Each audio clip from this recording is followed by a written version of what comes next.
Bonjour bien-aimés dans le Seigneur. Nous sommes là dans le cadre de notre enseignement sur la rencontre avec le Seigneur, ou bien le signe par lequel on reconnaît celui qui a déjà rencontré le Seigneur. Nous sommes arrivés bien sûr sur le premier signe qui parle de la liberté totale, et cette liberté s'exprime à deux niveaux. Le premier niveau, c'est la liberté qui se manifeste par une vie sans péché. Le deuxième niveau, c'est la liberté par rapport à la possession démoniaque. Mais jusque-là, nous sommes en train de parler de la liberté qui se manifeste par une vie sans péché. Comme nous vous avons dit un jour, que l'homme, avant sa rencontre avec le Seigneur, il est esclave du péché. C'est comme ça qu'on l'appelle un pécheur. Mais dès qu'il rencontre le Seigneur, il est totalement délivré du péché. En ce moment-là, on l'appelle un homme libre ou un saint. Mais nous avons ouvert une parenthèse où nous avons voulu vous parler de conditions pour mener une vie sans péché. Comme c'est devenu comme un sujet tabou, il y a beaucoup de gens qui pensent que quand on parle d'une vie sans péché, je ne sais pas si nous sommes en train de rêver, ou bien c'est comme si nous sommes en train de blasphémer, alors que c'est ça même la réalité, c'est ça même la pensée de Dieu avec laquelle il a envoyé Jésus sur la terre. C'est pour que l'homme ne soit plus esclave du péché, que l'homme puisse mener une vie sans péché. Nous avons commencé par la première condition. On a parlé de la connaissance du Sauveur. Comme nous vous avons dit la fois passée, c'est vrai, Jésus nous sauve. Après avoir sauvé l'homme, il nous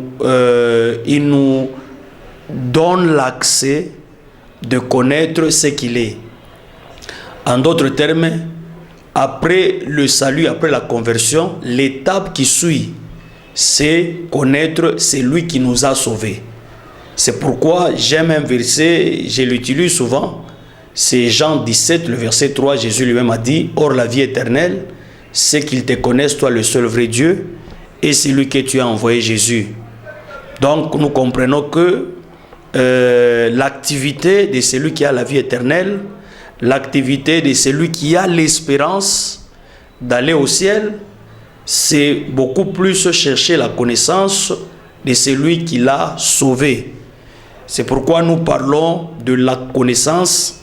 On vous a parlé et nous vous avons dit que Jésus, bien sûr, il nous sauve du péché et aussi il nous délivre de l'ignorance. C'est comme ça que Jésus fait. Quelqu'un peut croire en Christ. S'il n'a pas encore accès à la connaissance, facilement il peut pécher. Parce qu'il n'a pas encore accès à la connaissance. Il peut faire certaines choses par ignorance. Et je pense un jour, je vous ai dit, l'ignorance, c'est une arme efficace entre les mains du diable. C'est pourquoi aujourd'hui, il y a beaucoup de gens qui sont victimes de l'ignorance. Et il y a des gens qu'on est en train de piller, de dépouiller de leurs biens par certaines prophéties, soi-disant qui viennent de Dieu, alors que ça ne vient pas de Dieu. Donc l'ignorance peut faciliter le diable à travailler dans la vie d'un enfant de Dieu. C'est une arme efficace. C'est pourquoi nous avons besoin de la connaissance. Donc avec la connaissance, facilement, tu ne vas pas tomber entre les mains du diable. Je peux donner un exemple qui est terre à terre. Celui qui a déjà accédé à la connaissance, je parle dans le cadre par exemple de l'impudicité. La Bible nous dit, fuyez l'impudicité. Tu peux avoir le Saint-Esprit. Tu as le Saint-Esprit, mais s'il y a une occasion qui se présente de commettre l'impudicité, si tu n'as pas cette information selon laquelle l'impudicité, la Bible dit, il faut fuir. Tu peux rester là, tout en ayant le Saint-Esprit, et après, tu commets une bêtise. Alors, ce qui est vrai, Quand tu as déjà accès à la connaissance, dès que l'impudicité se présente, là, au fond de toi, tu te diras, non, non, comme il y a une occasion que je puisse tomber dans l'impudicité, vaut mieux fuir. Là, tu as agi selon la connaissance. En ce moment-là, tu ne vas pas tomber. On a déjà rencontré des gens qui se sont retrouvés. Ils ont commis l'impudicité et puis à la fin, ils se disent, pourquoi j'ai commis l'impudicité? On lui dit, non, non, c'est parce que tu es ignorant. Quelque part, la Bible dit, on fuit. Toi, tu n'as pas fui. Tu es resté là. C'est quelqu'un que tu connais bien. Ou bien la personne avec qui tu as eu des relations il y a longtemps, mais tu les rencontres. Au lieu de fuir, toi, tu es toujours là où il y a la personne. C'est comme ça que tu t'es retrouvé, que tu es tombé. C'est pourquoi la connaissance est très, très importante. Et nous avons parlé de la deuxième condition, c'est avoir la foi dans celui qui a vaincu à la croix. Donc le problème de vaincre le péché, ce n'est pas, ça ne dépend pas de ce que nous avons comme capacité, ça ne dépend pas de ce que nous avons comme force, mais c'est beaucoup plus la foi dans celui qui a vaincu le péché. Celui qui est mort pour le péché, c'est Jésus. Lui, il est venu sur la terre, il était dans un corps du péché, et la Bible dit, il a été tenté à tous égards et il n'a point péché, et à la fin, il est monté à la croix. C'est là où il a achevé son combat avec le péché. C'est à la croix où Jésus a eu la victoire sur le péché. Et aujourd'hui, quand nous croyons, nous nous bénéficions de cette victoire-là. C'est pourquoi nous disons souvent, le jour où la personne rencontre Jésus, automatiquement, Jésus lui accorde les capacités de ne plus pécher. Et maintenant, cette capacité-là de ne plus pécher est, si je peux le dire, est en action et opérationnelle chaque fois que l'homme est en train d'accéder à la connaissance. En ce moment-là, tu auras la facilité d'utiliser les capacités que Jésus t'a déjà données. Donc la foi, seulement la foi, dans ce que Jésus est, dans celui qui a vaincu à la croix. Oui, la force du chrétien, c'est la foi en Dieu. La force du chrétien, c'est la foi dans ce que Jésus a dit. Jésus a dit ceci. Jésus dit, moi je t'ai sauvé, je suis mort pour toi, tu n'es plus pécheur, tu ne peux jamais connaître ou bien tomber dans le péché. Oui, j'ai dit oui, je crois dans cette parole-là, j'ai mis ma foi dans cette parole et c'est fini, j'avance. Si tu n'as pas foi, tu ne verras même pas les capacités s'exprimer en toi pour vaincre le péché. Nous vous avons dit ceci, l'homme, avant sa rencontre avec le Seigneur, il est vaincu par le péché. Mais après sa rencontre avec le Seigneur, c'est le péché qui est vaincu par l'homme. Donc l'homme devient vainqueur du péché. Comme nous pouvons le dire, nous sommes la race des vainqueurs. Nous avons été appelés pour vaincre. Quand on parlait de la nouvelle créature, comme la Bible dit, celui qui est en Christ est devenu une nouvelle créature. Quand on parle de la nouvelle créature, nous voyons un vainqueur du péché. Le vieil homme, l'ancienne créature, c'est celui qui a été vaincu par le péché. Mais cette ancienne créature n'existe plus parce qu'elle est déjà morte. Aujourd'hui, c'est une autre créature qu'on appelle la nouvelle, qu'on appelle un saint, qu'on appelle un enfant de Dieu. Alors cette nouvelle créature, c'est un vainqueur du péché. Lui, il a les capacités de vaincre le péché. Donc la foi dans celui qui a vaincu, c'est ce qui nous permet de mener, de vivre sans commettre le péché. L'apôtre Paul dit dans sa lettre aux Romains, nous sommes dans Romains 8, l'apôtre Paul dit ceci, Romains 8, le verset 37, l'apôtre Paul dit ceci, nous sommes plus que vainqueurs par celui qui nous a aimés. Celui qui nous a aimés, c'est Jésus, c'est son Père, il nous a aimés. Et Par son amour, Dieu nous a donné son Fils.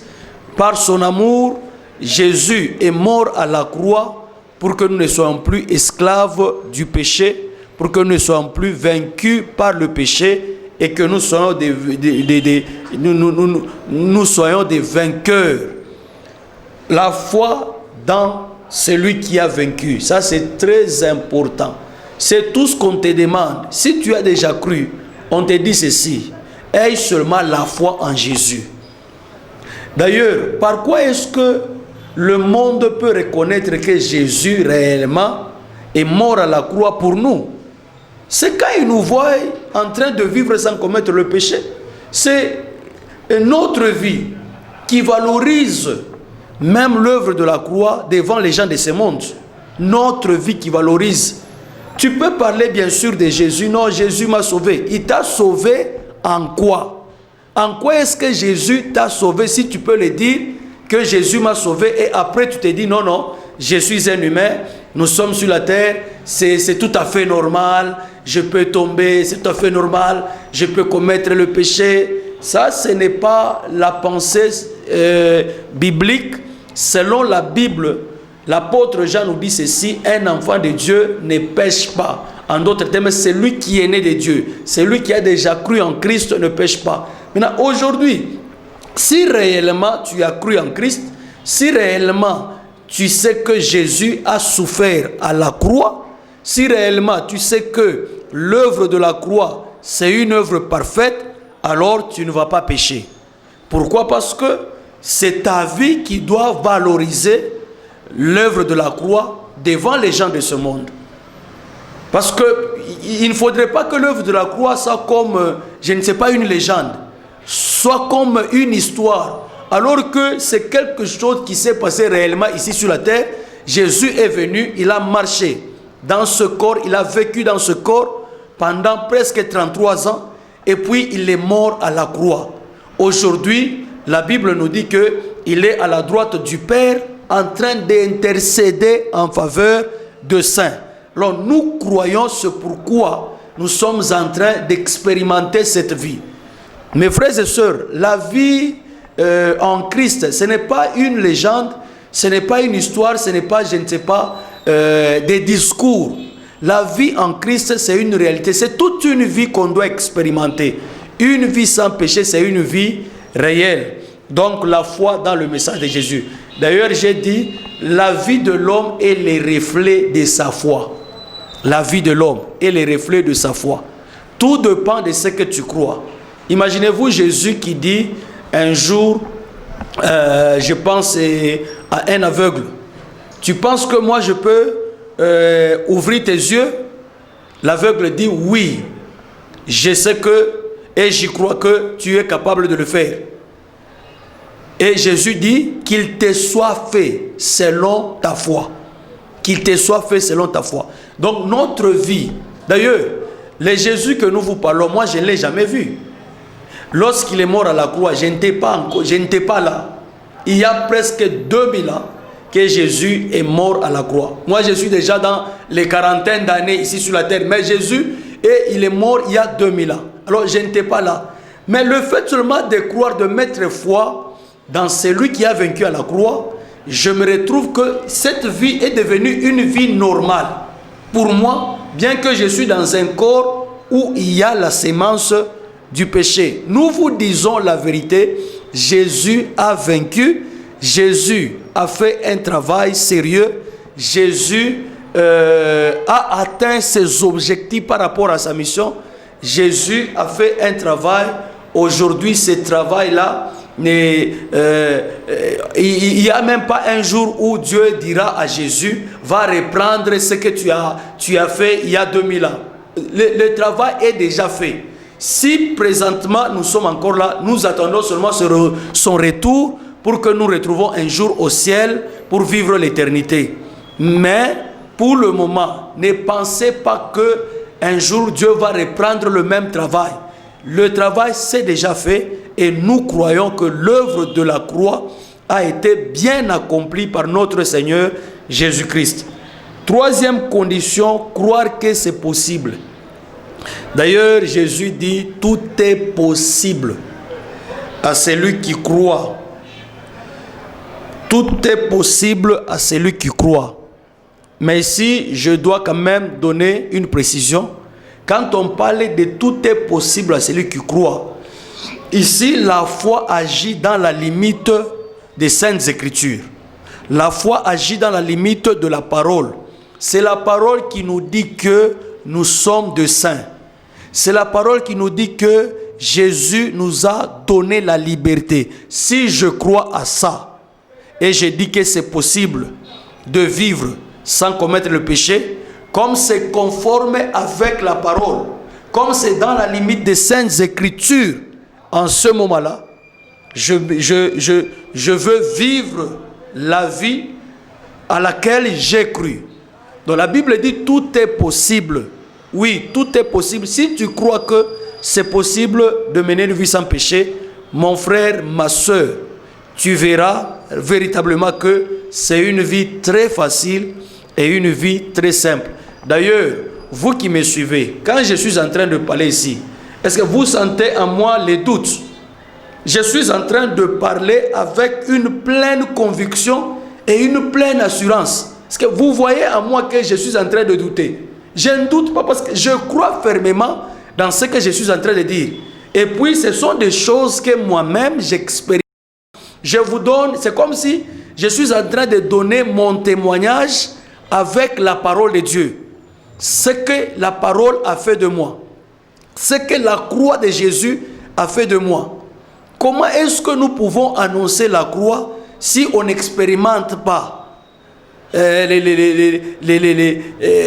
bénéfices même de la croix?